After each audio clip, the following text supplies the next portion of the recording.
ਇਹ ਹਫ਼ਤਾਵਾਰ ਬਾਈਬਲ ਦਾ ਦਰਸੀਵਾਸ Plainfield Christian Science Church Independent ਵੱਲੋਂ ਹੈ, ਜਿਹੜਾ ਨਿਊ ਜਰਸੀ ਅਮਰੀਕਾ ਵਿੱਚ ਹੈ।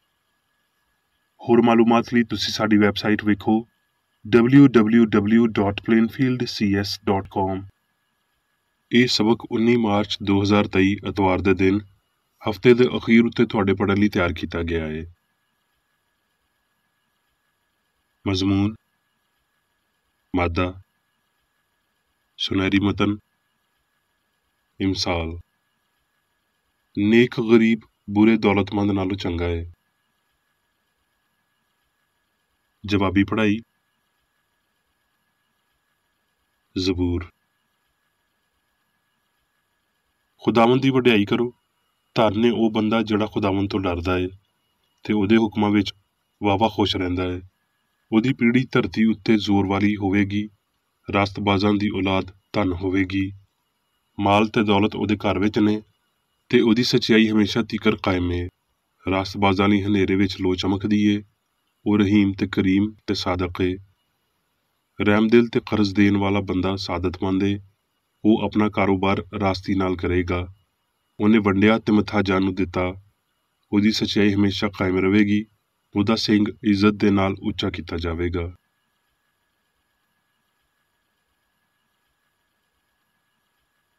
ਦਰਸੀਵਾਜ਼ ਬਾਈਬਲ ਵਿੱਚੋਂ ਜ਼ਬੂਰ। ਐ ਸਾਰੀ ਉਮਤੋ ਇਹ ਸੁਣੋ, ਐ ਜੱਗ ਦੇ ਸਾਰੇ ਰਹਿਣ ਵਾਲਿਓ ਕੰਨ ਧਰੋ। ਕੀ ਨਿੱਕੇ ਤੇ ਕੀ ਵੱਡੇ, ਕੀ ਅਮੀਰ ਤੇ ਕੀ ਗਰੀਬ, ਮੇਰੇ ਮੂੰਹੋਂ ਹਿਕਮਤ ਦੀਆਂ ਗੱਲਾਂ ਨਿਕਲਣਗੀਆਂ ਤੇ ਮੇਰੇ ਦਿਲ ਦਾ ਵਿਚਾਰ ਸਿਆਣ ਨਾਲ ਭਰਿਆ ਹੋਵੇਗਾ। ਮੈਂ ਤਮਸੀਲ ਵੱਲ ਕੰਨ ਧਰਾਂਗਾ। ਮੈਂ ਆਪਣਾ ਮੁਆਮਾ ਸਿਤਾਰ ਬਿਆਨ ਕਰਾਂਗਾ। ਜਿਹੜੇ ਆਪਣੀ ਦੌਲਤ ਉੱਤੇ ਭਰੋਸਾ ਰੱਖਦੇ ਨੇ ਤੇ ਆਪਣੇ ਮਾਲ ਦੇ ਬਹੁਤੇ ਹੋਣ ਤੇ ਫਖਰ ਕਰਦੇ ਨੇ, ਉਹਨਾਂ ਵਿੱਚੋਂ ਕੋਈ ਕਿਸੇ ਤਰ੍ਹਾਂ ਵੀ ਆਪਣੇ ਭਰਾ ਦਾ ਫਿਦਿਆ ਨਹੀਂ ਦੇ ਸਕਦਾ, ਨਾ ਰੱਬ ਨੂੰ ਉਹਦਾ ਦੇਣ ਦੇ ਸਕਦਾ ਏ।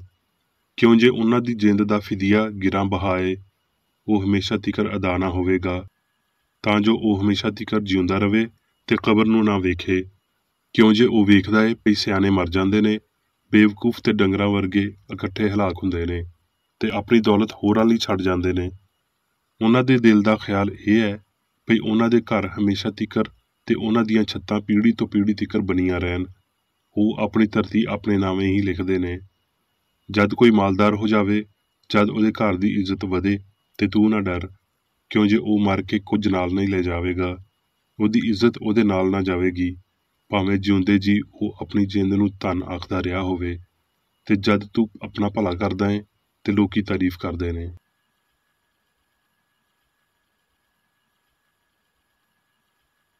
ਲੂਕਾ। ਯਸੂ ਉਹਨਾਂ ਦੇ ਨਾਲ ਟੁਰ ਪਿਆ।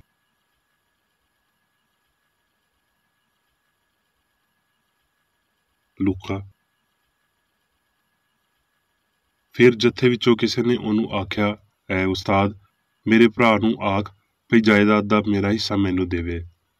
ਉਹਨੇ ਉਹਨੂੰ ਆਖਿਆ, ਮੀਆਂ, ਕਿੰਨੇ ਮੈਨੂੰ ਤੁਹਾਡਾ ਮੁਨਸਫ ਜਾਂ ਵੰਡ ਕਰਨ ਵਾਲਾ ਬਣਾਇਆ ਏ। ਤੇ ਉਹਨੇ ਉਹਨਾਂ ਨੂੰ ਆਖਿਆ, ਖਬਰਦਾਰ, ਆਪਣੇ ਆਪ ਨੂੰ ਹਰ ਤਰ੍ਹਾਂ ਦੇ ਲਾਲਚ ਤੋਂ ਬਚਾ ਕੇ ਰੱਖੋ, ਕਿਉਂ ਜੇ ਕਿਸੇ ਦੀ ਹਯਾਤੀ ਉਹਦੇ ਮਾਲ ਦੇ ਬਹੁਤਾ ਹੋਣ ਉੱਤੇ ਮੌਕੂਫ ਨਹੀਂ। ਤੇ ਉਹਨੇ ਉਹਨਾਂ ਨੂੰ ਤਮਸੀਲ ਆਖੀ ਭਈ ਕਿਸੇ ਦੌਲਤਮੰਦ ਬੰਦੇ ਦੀ ਜ਼ਮੀਨ ਵਿੱਚ ਬੜੀ ਫਸਲ ਹੋਈ। ਇਸ ਲਈ ਉਹ ਆਪਣੇ ਦਿਲ ਵਿੱਚ ਸੋਚ ਕੇ ਇਹ ਆਖਣ ਲੱਗਿਆ, ਮੈਂ ਕੀ ਕਰਾਂ, ਕਿਉਂ ਜੇ ਮੇਰੇ ਕੋਲ ਥਾਂ ਨਹੀਂ ਜਿੱਥੇ ਆਪਣੀ ਪੈਦਾਵਾਰ ਭਰ ਕੇ ਰੱਖਾਂ। ਉਹਨੇ ਆਖਿਆ, ਮੈਂ ਇੰਜ ਕਰਾਂਗਾ ਭਈ ਆਪਣੀਆਂ ਕੋਠੀਆਂ ਢਾਹ ਕੇ ਉਹਨਾਂ ਨੂੰ ਵੱਡੀਆਂ ਬਣਾਵਾਂਗਾ ਤੇ ਉਹਨਾਂ ਵਿੱਚ ਆਪਣਾ ਸਾਰਾ ਅਨਾਜ ਤੇ ਮਾਲ ਭਰ ਕੇ ਰੱਖਾਂਗਾ ਤੇ ਆਪਣੀ ਜਾਨ ਨੂੰ ਆਖਾਂਗਾ ਭਈ ਐ ਜਾਨ, ਤੇਰੇ ਕੋਲ ਬਹੁਤ ਵਰਿਆਂ ਲਈ ਬਹੁਤ ਸਾਰਾ ਮਾਲ ਜਮ੍ਹਾਂ ਏ, ਸਕੂਨ ਕਰ, ਖਾ ਪੀ, ਖੁਸ਼ ਰਹਿ। ਪਰ ਰੱਬ ਨੇ ਉਹਨੂੰ ਆਖਿਆ, ਐ ਬੇਵਕੂਫ, ਇਸੇ ਰਾਤ ਤੇਰੀ ਜਾਨ ਤੇਥੋਂ ਲੈ ਲਈ ਜਾਵੇਗੀ। ਇਸ ਲਈ ਜੋ ਕੁਝ ਤੂੰ ਤਿਆਰ ਕੀਤਾ ਏ ਉਹ ਕਿਹਦਾ ਹੋਵੇਗਾ। ਇੰਝ ਹੀ ਉਹ ਬੰਦਾ ਏ ਜਿਹੜਾ ਆਪਣੇ ਲਈ ਖਜ਼ਾਨਾ ਇਕੱਠਾ ਕਰਦਾ ਏ ਤੇ ਰੱਬ ਦੇ ਨੇੜੇ ਦੌਲਤਮੰਦ ਨਹੀਂ।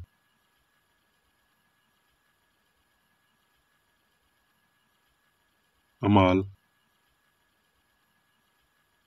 ਪੌਲੁਸ ਨੇ ਚੇਲਿਆਂ ਨੂੰ ਬੁਲਵਾ ਕੇ ਉਹਨਾਂ ਨੂੰ ਨਸੀਹਤ ਕੀਤੀ ਤੇ ਉਹਨਾਂ ਤੋਂ ਰੁਖਸਤ ਹੋ ਕੇ ਮਕਦੂਨੀਆ ਨੂੰ ਟੁਰ ਗਿਆ। ਹੁਣ ਮੈਂ ਤੁਹਾਨੂੰ ਰੱਬ ਤੇ ਉਹਦੇ ਫਜ਼ਲ ਦੇ ਹਵਾਲੇ ਕਰਦਾ ਵਾਂ, ਜਿਹੜਾ ਤੁਹਾਡੀ ਤਰੱਕੀ ਕਰ ਸਕਦਾ ਏ ਤੇ ਸਾਰੇ ਮੁਕੱਦਸਾਂ ਵਿੱਚ ਸ਼ਾਮਲ ਕਰਕੇ ਮਿਰਾਸ ਦੇ ਸਕਦਾ ਏ। मैं किसी दी चांदी या सोने या कपड़िਆਂ ਦਾ ਲਾਲਚ नहीं करदा। ਤੁਸੀਂ ਆਪ ਜਾਣਦੇ ਹੋ ਭਈ ਇਹਨਾਂ ਗੱਲਾਂ ਨੇ ਮੇਰੀਆਂ ਤੇ ਮੇਰੇ ਨਾਲਦਿਆਂ ਦੀਆਂ ਲੋੜਾਂ ਪੂਰੀਆਂ ਕੀਤੀਆਂ ਨੇ। ਮੈਂ ਤੁਹਾਨੂੰ ਸਾਰੀਆਂ ਗੱਲਾਂ ਕਰਕੇ ਵਿਖਾ ਛੱਡੀਆਂ ਨੇ ਭਈ ਇਸ ਤਰ੍ਹਾਂ ਮਿਹਨਤ ਕਰਕੇ ਮਾੜਿਆਂ ਨੂੰ ਸੰਭਾਲਣਾ ਤੇ ਖੁਦਾਵੰਦ ਯਿਸੂ ਦੀਆਂ ਗੱਲਾਂ ਨੂੰ ਯਾਦ ਰੱਖਣਾ ਚਾਹੀਦਾ ਹੈ ਭਈ ਉਹਨੇ ਆਪ ਆਖਿਆ ਲੈਣ ਦੀ ਬਜਾਏ ਦੇਣਾ ਧਨ ਹੈ।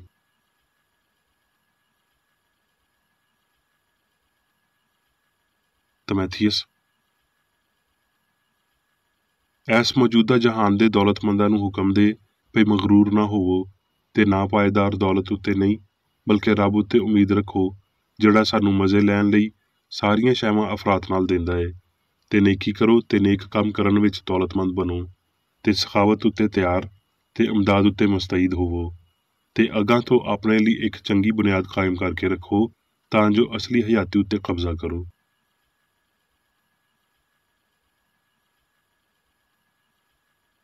ਅਮਾਲ। ਇੱਕ ਬੰਦਾ ਹਨਨੀਆ ਨਾਂ ਦਾ ਤੇ ਉਹਦੀ ਬੁੱਢੀ ਸਫੀਰਾ ਨੇ ਆਪਣੀ ਜਾਇਦਾਦ ਵੇਚੀ ਤੇ ਉਹਨੇ ਆਪਣੀ ਬੁੱਢੀ ਦੇ ਜਾਣਦਿਆਂ ਹੋਏ ਕੀਮਤ ਵਿੱਚੋਂ ਕੁਝ ਰੱਖ ਲਈ ਤੇ ਇੱਕ ਹਿੱਸਾ ਲਿਆ ਕੇ ਰਸੂਲਾਂ ਦੇ ਪੈਰਾਂ ਵਿੱਚ ਧਰ ਦਿੱਤਾ। ਪਰ ਪਤਰਸ ਨੇ ਆਖਿਆ, ਐ ਹਨਨੀਆ, ਕਿਉਂ ਸ਼ੈਤਾਨ ਨੇ ਤੇਰੇ ਦਿਲ ਵਿੱਚ ਇਹ ਗੱਲ ਪਾਈ ਭਈ ਤੂੰ ਪਾਕ ਰੂਹ ਨਾਲ ਝੂਠ ਬੋਲੇ ਤੇ ਜ਼ਮੀਨ ਦੀ ਕੀਮਤ ਵਿੱਚੋਂ ਕੁਝ ਰੱਖ ਲਵੇਂ? ਕੀ ਜਦ ਤੀਕਰ ਉਹ ਤੇਰੇ ਕੋਲ ਸੀ ਤੇਰੀ ਨਹੀਂ ਸੀ ਤੇ ਜਦ ਵੇਚ ਦਿੱਤੀ ਗਈ ਤੇ ਤੇਰੇ ਇਖਤਿਆਰ ਵਿੱਚੋਂ ਨਿਕਲ ਗਈ? ਤੂੰ ਕਿਉਂ ਆਪਣੇ ਦਿਲ ਵਿੱਚ ਇੰਜ ਦਾ ਖਿਆਲ ਸੋਚਿਆ? ਤੂੰ ਬੰਦਿਆਂ ਨਾਲ ਨਹੀਂ ਬਲਕਿ ਰੱਬ ਨਾਲ ਝੂਠ ਬੋਲਿਆ। ਇਹ ਗੱਲਾਂ ਸੁਣਦਿਆਂ ਹੀ ਹਨਨੀਆ ਡਿੱਗ ਪਿਆ ਤੇ ਉਹਦਾ ਦਮ ਨਿਕਲ ਗਿਆ ਤੇ ਸਾਰੇ ਸੁਣਨ ਵਾਲਿਆਂ ਉੱਤੇ ਡਰ ਛਾ ਗਿਆ। ਫਿਰ ਜਵਾਨਾਂ ਨੇ ਉੱਠ ਕੇ ਉਹਨੂੰ ਕਫਨ ਪਾਇਆ ਤੇ ਬਾਹਰ ਲੈ ਜਾ ਕੇ ਉਹਨੂੰ ਦਫਨਾ ਦਿੱਤਾ ਤੇ ਘੱਟੋ ਘੱਟ 3 ਘੰਟੇ ਲੰਘਣ ਤੋਂ ਬਾਅਦ ਉਹਦੀ ਬੁੱਢੀ ਇਸ ਵਾਕਿਏ ਤੋਂ ਬੇਖਬਰ ਅੰਦਰ ਆਈ। ਪਤਰਸ ਨੇ ਉਹਨੂੰ ਆਖਿਆ, ਮੈਨੂੰ ਤੂੰ ਦੱਸ, ਕੀ ਤੁਸੀਂ ਇਹਨੇ ਦੀ ਹੀ ਜ਼ਮੀਨ ਵੇਚੀ ਸੀ? ਉਹਨੇ ਆਖਿਆ, ਹਾਂ, ਇਹਨੇ ਦੀ ਹੀ। ਪਤਰਸ ਨੇ ਉਹਨੂੰ ਆਖਿਆ, ਤੁਸੀਂ ਕਿਉਂ ਖੁਦਾਵੰਦ ਦੇ ਰੂਹ ਨੂੰ ਅਜ਼ਮਾਨ ਲਈ ਏਕਾ ਕੀਤਾ ਹੈ? ਵੇਖ, ਤੇਰੇ ਬੰਦੇ ਨੂੰ ਦਫਨਾਉਣ ਵਾਲੇ ਹਲੇ ਬੂਹੇ ਉੱਤੇ ਖਲੋਤੇ ਨੇ ਤੇ ਤੈਨੂੰ ਵੀ ਬਾਹਰ ਲੈ ਜਾਣਗੇ। ਉਹ ਉਸੇ ਵੇਲੇ ਉਹਦੇ ਪੈਰਾਂ ਵਿੱਚ ਡਿੱਗ ਪਈ ਤੇ ਉਹਦਾ ਦਮ ਨਿਕਲ ਗਿਆ ਤੇ ਜਵਾਨਾਂ ਨੇ ਅੰਦਰ ਆ ਕੇ ਉਹਨੂੰ ਮੁਰਦਾ ਵੇਖਿਆ ਤੇ ਬਾਹਰ ਲੈ ਜਾ ਕੇ ਉਹਦੇ ਬੰਦੇ ਦੇ ਕੋਲ ਦਫਨਾ ਦਿੱਤਾ। ਤੇ ਸਾਰੀ ਕਲੀਸਿਆ ਬਲਕਿ ਇਹਨਾਂ ਗੱਲਾਂ ਨੂੰ ਸਾਰੇ ਸੁਣਨ ਵਾਲਿਆਂ ਉੱਤੇ ਬੜਾ ਡਰ ਛਾ ਗਿਆ।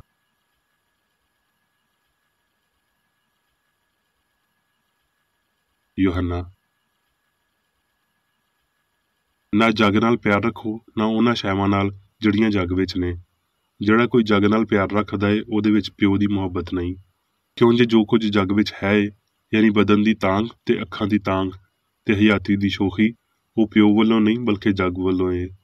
ਜੱਗ ਤੇ ਉਹਦੀ ਤਾਂਘ ਦੋਵੇਂ ਮਿਟਦੀਆਂ ਜਾਂਦੀਆਂ ਨੇ, ਪਰ ਜਿਹੜਾ ਰੱਬ ਦੀ ਮਰਜ਼ੀ ਉੱਤੇ ਟੁਰਦਾ ਏ ਉਹ ਹਮੇਸ਼ਾ ਤੀਕਰ ਕਾਇਮ ਰਹੇਗਾ।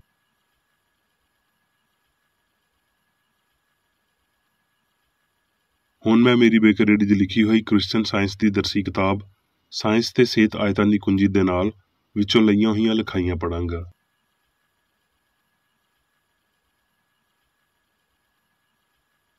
ਸਾਇੰਸ ਤੇ ਸਿਹਤ।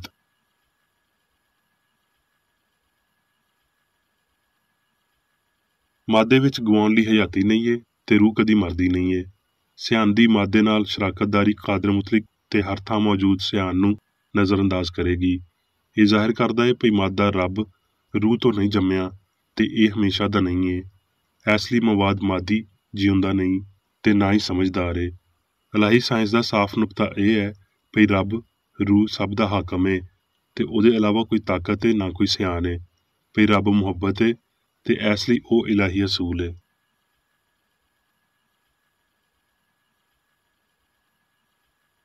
ਜਿਵੇਂ ਫੁੱਲ ਹਨੇਰੇ ਤੋਂ ਲੋ ਵੱਲ ਮੁੜਦਾ ਏ, ਮਸੀਹਤ ਇਨਸਾਨ ਨੂੰ ਫਿਤਰੀ ਤੌਰ ਤੇ ਮਾਦੇ ਤੋਂ ਰੂਹ ਵੱਲ ਮੋੜਨ ਦੀ ਵਜ੍ਹਾ ਬਣਦੀ ਏ। ਫਿਰ ਇਨਸਾਨ ਉਹਨਾਂ ਸ਼ੈਵਾਂ ਨੂੰ ਮਹਿਸੂਸ ਕਰ ਲੈਂਦਾ ਏ ਜਿਹੜੀਆਂ ਨਾ ਅੱਖੀਆਂ ਨੇ ਵੇਖੀਆਂ ਨਾ ਕੰਨਾਂ ਨੇ ਸੁਣੀਆਂ। ਯੋਹੰਨਾ ਤੇ ਪੌਲੁਸ ਨੂੰ ਇਸ ਗੱਲ ਦੀ ਬਹੁਤ ਪਛਾਣ ਸੀ ਭਈ ਕਿਉਂ ਜੇ ਫਾਨੀ ਬੰਦੇ ਨੂੰ ਕੁਰਬਾਨੀ ਦੇ ਬਗੈਰ ਦੁਨੀਆ ਵਿੱਚ ਇੱਜ਼ਤ ਨਹੀਂ ਮਿਲ ਸਕਦੀ, ਇਸ ਲਈ ਉਹਨੂੰ ਸਾਰੀ ਦੁਨੀਆਦਾਰੀ ਛੱਡ ਕੇ ਅਸਮਾਨੀ ਖਜ਼ਾਨੇ ਹਾਸਲ ਕਰਨੇ ਚਾਹੀਦੇ ਨੇ। ਫਿਰ ਉਹਦਾ ਜੱਗ ਦੀਆਂ ਹਮਦਰਦੀਆਂ, ਗਰਜ਼ਾਂ ਤੇ ਮਕਸਦਾਂ ਵਿੱਚ ਕੋਈ ਹਿੱਸਾ ਨਹੀਂ ਹੋਵੇਗਾ।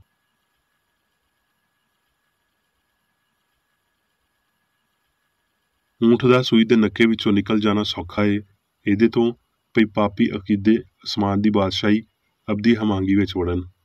ਮੁਆਫੀ, ਰੂਹਾਨੀ ਬਪਤਿਸਮਾ ਤੇ ਨਵੀਂ ਪੈਦਾਇਸ਼ ਦੇ ਰਾਹੀਂ इंसान अपने लाफानी अकीदियां ते झूठी इनफरादियत नूं ला के सुੱਟ ਦਿੰਦੇ ਨੇ। ਇਹ ਬਸ ਵੇਲੇ ਦੀ ਗੱਲ ਏ ਭਈ ਨਿੱਕੇ ਤੋਂ ਲੈ ਕੇ ਵੱਡੇ ਤੀਕਰ ਸਾਰੇ ਮੈਨੂੰ ਰੱਬ ਨੂੰ ਜਾਣਨਗੇ। ਮਾਦੇ ਦੇ ਦਾਅਵਿਆਂ ਤੋਂ ਇਨਕਾਰ, ਖੁਸ਼ੀ ਦੀ ਰੂਹ ਵੱਲ ਇਨਸਾਨ ਦੀ ਆਜ਼ਾਦੀ ਤੇ ਬਦਨ ਉੱਤੇ ਅਖੀਰੀ ਫਤਹ ਵੱਲ ਇੱਕ ਵੱਡਾ ਕਦਮ ਹੈ।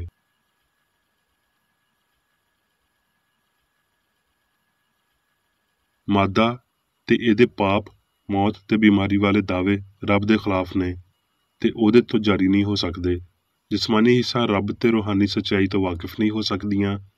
ਇਨਸਾਨੀ ਅਕੀਦੇ ਨੇ ਬਹੁਤ ਸਾਰੀਆਂ ਇਜਾਦਾਂ ਦਰਿਆਫਤ ਕੀਤੀਆਂ ਨੇ, ਪਰ ਉਹਨਾਂ ਵਿੱਚੋਂ ਕੋਈ ਇੱਕ ਵੀ ਇਲਾਹੀ ਅਸੂਲ ਦੇ ਬਗੈਰ ਇਲਾਹੀ ਸਾਇੰਸ ਦੇ ਹੋਣ ਵਾਲੇ ਮਸਲੇ ਨੂੰ ਹੱਲ ਨਹੀਂ ਕਰ ਸਕਦੀ। ਮਾਦੀ ਕਿਆਸ ਦੀਆਂ ਤਫਰੀਕਾਂ ਸਾਇੰਸੀ ਨਹੀਂ, ਉਹ ਸੁੱਚੀ ਸਾਇੰਸ ਤੋਂ ਫਰਕ ਹੁੰਦੀਆਂ ਨੇ, ਕਿਉਂ ਜੇ ਉਹ ਇਲਾਹੀ ਕਾਨੂੰਨ ਉੱਤੇ ਨਿਉ ਨਹੀਂ ਰੱਖਦੀਆਂ।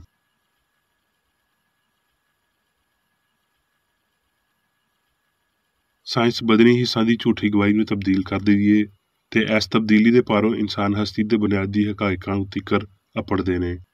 ਫਿਰ ਆਪਣੇ ਆਪ ਇਹ ਸਵਾਲ ਉੱਠਦਾ ਏ, ਜੇ ਮਾਦੀ ਹਿੱਸਾ ਇਸ਼ਾਰੇ ਕਰਨ ਵੀ ਇਨਸਾਨ ਚੰਗੀ ਸਿਹਤ ਰੱਖਦਾ ਏ ਤੇ ਕੀ ਉਹ ਇਨਸਾਨ ਅਸਲ ਵਿੱਚ ਬਿਮਾਰ ਏ? ਜੀ ਨਹੀਂ, ਕਿਉਂ ਜੇ ਉਹ ਮਾਦਾ ਇਨਸਾਨ ਲਈ ਕੋਈ ਸ਼ਰਤਾਂ ਨਹੀਂ ਰੱਖ ਸਕਦਾ ਤੇ ਕੀ ਉਹ ਅਸਲ ਵਿੱਚ ਠੀਕ ਏ ਜੇ ਹਿੱਸਾਂ ਆਖਦੀਆਂ ਨੇ ਪਈ ਉਹ ਬਿਮਾਰ ਏ? ਜੀ ਨਹੀਂ, ਉਹ ਉਸ ਸਾਇੰਸ ਵਿੱਚ ਠੀਕ ਏ ਜਿਹਦੇ ਵਿੱਚ ਸਿਹਤ ਮਾਮੂਲੀ ਏ ਤੇ ਬਿਮਾਰੀ ਗੈਰ ਮਾਮੂਲੀ ਏ।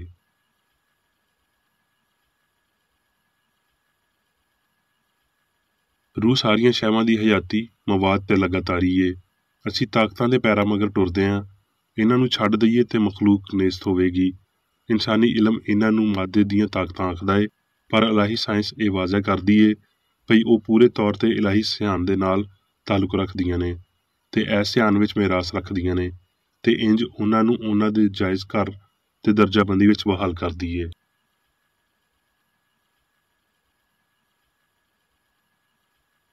ਜਿਵੇਂ ਭਈ ਰੱਬ ਅਸਲ ਏ ਤੇ ਇਨਸਾਨ ਇਲਾਹੀ ਸ਼ਕਲੋ ਸੂਰਤ ਏ ਤੇ ਇਨਸਾਨ ਨੂੰ ਸਿਰਫ ਚੰਗਿਆਈ ਦੇ ਅਸਲ, ਰੂਹ ਦੇ ਅਸਲ ਨਾ ਭਈ ਮਾਦੇ ਦੀ ਖਾਹਿਸ਼ ਰੱਖਣੀ ਚਾਹੀਦੀ ਏ ਤੇ ਹਕੀਕਤ ਵਿੱਚ ਇੰਜ ਹੀ ਹੋਇਆ ਏ। ਇਹ ਅਕੀਦਾ ਰੂਹਾਨੀ ਨਹੀਂ ਏ ਭਈ ਇਨਸਾਨ ਦੇ ਕੋਲ ਦੂਜਾ ਮਵਾਦ ਜਾਂ ਸਿਆਣ ਏ ਤੇ ਇਹ ਪਹਿਲੇ ਹੁਕਮ ਨੂੰ ਤੋੜਦਾ ਏ ਭਈ ਤੂੰ ਇੱਕ ਰੱਬ, ਇੱਕ ਸਿਆਣ ਨੂੰ ਮੰਨੀ। ਮਾਦੀ ਇਨਸਾਨ ਆਪਣੇ ਆਪ ਨੂੰ ਮਾਦੀ ਵਿਖਾਲੀ ਦਿੰਦਾ ਏ, ਜਦ ਕਿ ਇਨਸਾਨ ਸ਼ਬੀਹ ਖਿਆਲ ਏ।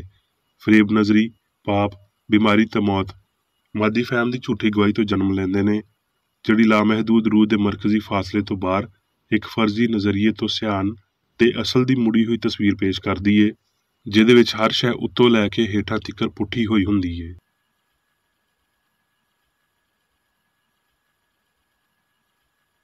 ਜਦ ਹੋਮਰ ਨੇ ਯੂਨਾਨੀ ਦੇਵਤਾਵਾਂ ਦਾ ਗੀਤ ਗਾਇਆ, ਓਲੰਪਿਸ ਹਨੇਰੇ ਵਿੱਚ ਸੀ, ਪਰ ਕੌਮ ਦੇ ਈਮਾਨ ਦੇ ਮੁਤਾਬਕ ਉਹਦੇ ਇੱਕ ਮਿਸਰੇ ਨੇ ਦੇਵਤਾਵਾਂ ਨੂੰ ਜਿਉਂਦਾ ਕਰ ਦਿੱਤਾ।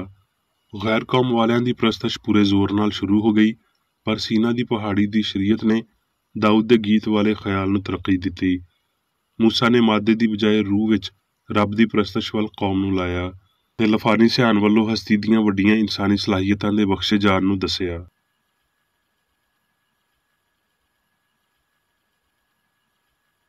ਅਯੂਬ ਨੇ ਆਖਿਆ, ਮੈਂ ਤੇਰੀ ਖਬਰ ਕੰਨ ਨਾਲ ਸੁਣੀ ਸੀ, ਪਰ ਹੁਣ ਮੇਰੀ ਅੱਖ ਤੈਨੂੰ ਵੇਖਦੀ ਏ। ਬਸ਼ਰ ਅਯੂਬ ਦੇ ਖਿਆਲਾਂ ਨੂੰ ਫੈਲਾਉਣਗੇ ਜਦੋਂ ਮਾਦੇ ਦੀ ਫਰਜ਼ੀ ਤਕਲੀਫ ਤੇ ਖੁਸ਼ੀ ਅੱਗੇ ਵਧਣਾ ਛੱਡ ਦਿੰਦੇ ਨੇ। ਫਿਰ ਉਹ ਹਯਾਤੀ ਤੇ ਖੁਸ਼ੀ, ਦੁੱਖ ਤੇ ਸ਼ਾਦਮਾਨੀ ਦੇ ਝੂਠੇ ਅੰਦਾਜ਼ੇ ਲਾਉਣਗੇ ਤੇ ਉਹ ਬੇਗਰਜ਼ੀ, ਸਬਰ ਨਾਲ ਕੰਮ ਕਰਨ ਤੇ ਉਹਨਾਂ ਸਾਰਿਆਂ ਨੂੰ ਜਿੱਤਦਿਆਂ ਹੋਏ ਜਿਹੜੇ ਰੱਬ ਵਾਂਗਰ ਨਹੀਂ, ਮੁਹੱਬਤ ਦੀ ਨਿਮਤ ਹਾਸਲ ਕਰਨਗੇ। ਇੱਕ ਉੱਚੇ ਨੁਕਤਾ ਨਜ਼ਰ ਤੋਂ ਸ਼ੁਰੂ ਕਰਦਿਆਂ ਹੋਏ ਇੱਕ ਬੰਦਾ ਖੁਦ ਸਾਖਤਾ ਵੱਧਦਾ ਏ, ਜਿਵੇਂ ਭਈ ਲੋਹ ਕਿਸੇ ਕੋਸ਼ਿਸ਼ ਤੋਂ ਬਗੈਰ ਆਪਣੇ ਆਪ ਲੋਹ ਨੂੰ ਖਾਰਜ ਕਰਦੀ ਏ, ਕਿਉਂ ਜੇ ਜਿੱਥੇ ਤੇਰਾ ਖਜ਼ਾਨਾ ਏ ਉੱਥੇ ਹੀ ਤੇਰਾ ਦਿਲ ਵੀ ਲੱਗਿਆ ਰਹੇਗਾ।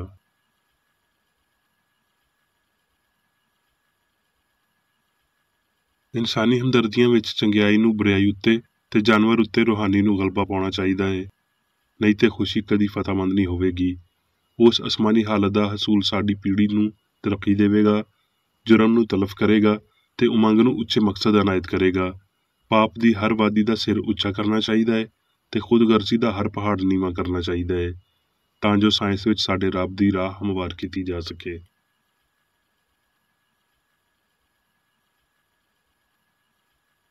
ਇਹ ਮੰਨਣਾ ਭਈ ਮਾਦੇ ਵਿੱਚ ਹਯਾਤੀ ਏ ਤੇ ਇਹ ਭਈ ਪਾਪ, ਬਿਮਾਰੀ ਤੇ ਮੌਤ ਰੱਬ ਦੇ ਬਣਾਏ ਹੋਏ ਨੇ, ਇਹ ਗਲਤੀ ਕਦੋਂ ਸਾਹਮਣੇ ਆਵੇਗੀ?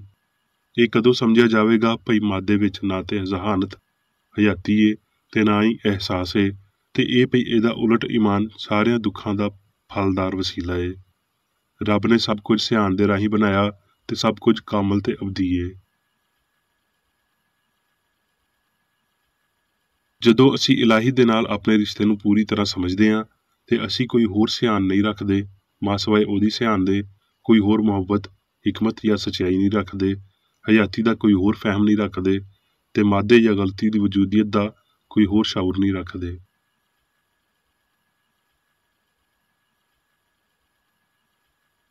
ਹੁਣ ਮੈਂ ਮੇਰੀ ਬੇਕਰੇਡੀ ਵੱਲੋਂ ਚਰਚ ਮੈਨੂਅਲ ਵਿੱਚ ਦਿੱਤੇ ਹੋਏ ਰੋਜ਼ਾਨਾ ਦੇ 3 ਫਰਜ਼ ਪੜਾਂਗਾ। ਰੋਜ਼ਾਨਾ ਦੀ ਦੁਆ। ਇਸ ਚਰਚ ਦੇ ਹਰ ਰੁਕਨ ਦਾ ਇਹ ਫਰਜ਼ ਹੈ ਭਈ ਉਹ ਹਰ ਰੋਜ਼ ਇਹ ਦੁਆ ਕਰੇ, ਤੇਰੀ ਬਾਦਸ਼ਾਹੀ ਆਵੇ, ਇਲਾਹੀ ਸੱਚਾਈ ਹਯਾਤੀ ਤੇ ਪਿਆਰ ਦੀ ਸਲਤਨਤ ਮੇਰੇ ਅੰਦਰ ਕਾਇਮ ਹੋਵੇ ਤੇ ਸਾਰੇ ਪਾਪ ਮੈਥੋਂ ਨਿਕਲ ਜਾਣ ਤੇ ਤੇਰਾ ਕਲਾਮ ਸਾਰੇ ਇਨਸਾਨਾਂ ਦੇ ਪਿਆਰ ਨੂੰ ਵਧਾਵੇ ਤੇ ਉਹਨਾਂ ਉੱਤੇ ਹੁਕੂਮਤ ਕਰੇ। ਮਕਸਦਾਂ ਤੇ ਕੰਮਾਂ ਦਾ ਇੱਕ ਅਸੂਲ। ਨਾ ਕੋਈ ਮੁਖਾਲਫਤ ਤੇ ਨਾ ਕੋਈ ਜ਼ਾਤੀ ਤਾਲੁਕ ਮਾਦਰੀ ਚਰਚ ਦੇ ਕਿਸੇ ਰੁਕਨ ਦੇ ਮਕਸਦਾਂ ਜਾਂ ਕੰਮਾਂ ਉੱਤੇ ਅਸਰ ਕਰਨੇ ਚਾਹੀਦੇ। ਸਾਇੰਸ ਵਿੱਚ ਬਸ ਇਲਾਹੀ ਪਿਆਰ ਹੀ ਹੁਕੂਮਤ ਕਰਦਾ ਹੈ ਤੇ ਇੱਕ ਮਸੀਹ ਸਾਇੰਸਦਾਨ ਪਾਪ ਨੂੰ ਰੱਦ ਕਰਦਿਆਂ ਹੋਏ ਸੁੱਚੀ ਭਰਾਬੰਦੀ, ਖੈਰਾਤ ਪਸੰਦੀ ਤੇ ਮਾਫੀ ਨਾਲ ਪਿਆਰ ਦੀਆਂ ਮਿੱਠੀਆਂ ਸੱਚਾਈਆਂ ਦਾ ਪਰਛਾਵਾਂ ਬਣਦਾ ਹੈ। ਇਸ ਚਰਚ ਦੇ ਸਾਰੇ ਰੁਕਨਾਂ ਨੂੰ ਸਾਰੇ ਪਾਪਾਂ ਤੋਂ, ਗਲਤ ਤਰ੍ਹਾਂ ਦੀਆਂ ਪੇਸ਼ਨਗੋਈਆਂ, ਮੁਨਸਫੀਆਂ, ਮੁਜ਼ੰਮਤਾਂ, ਸਲਾਵਾਂ, ਗਲਤ ਅਸਰਾਂ ਨੂੰ ਲੈਣ ਤੇ ਗਲਤ ਅਸਰ ਦੇਣ ਤੋਂ ਆਜ਼ਾਦ ਰਹਿਣ ਲਈ ਹਰ ਰੋਜ਼ ਖਿਆਲ ਰੱਖਣਾ ਚਾਹੀਦਾ ਹੈ ਤੇ ਦੁਆ ਕਰਨੀ ਚਾਹੀਦੀ ਹੈ। ਫਰਜ਼ ਲਈ ਚੁਸਤੀ। ਇਸ ਚਰਚ ਦੇ ਹਰ ਰੁਕਨ ਦਾ ਇਹ ਫਰਜ਼ ਹੈ ਭਈ ਉਹ ਹਰ ਰੋਜ਼ ਜਾਰਹਾਨਾ ਜ਼ਹਿਨੀ ਸਲਾਵਾਂ ਦੇ ਖਿਲਾਫ ਆਪਣੇ ਆਪ ਨੂੰ ਤਿਆਰ ਰੱਖੇ ਤੇ ਰੱਬ ਆਪਣੇ ਕਾਇਦ ਤੇ ਇਨਸਾਨਾਂ ਲਈ ਆਪਣੇ ਫਰਜ਼ਾਂ ਨੂੰ ਨਾ ਕਦੀ ਭੁੱਲੇ ਤੇ ਨਾ ਕਦੀ ਨਜ਼ਰਅੰਦਾਜ਼ ਕਰੇ। ਉਹਦੇ ਕੰਮਾਂ ਦੇ ਰਾਹੀਂ ਉਹਦਾ ਇਨਸਾਫ ਹੋਵੇਗਾ, ਉਹ ਬੇਕਸੂਰ ਜਾਂ ਕਸੂਰਵਾਰ ਹੋਵੇਗਾ।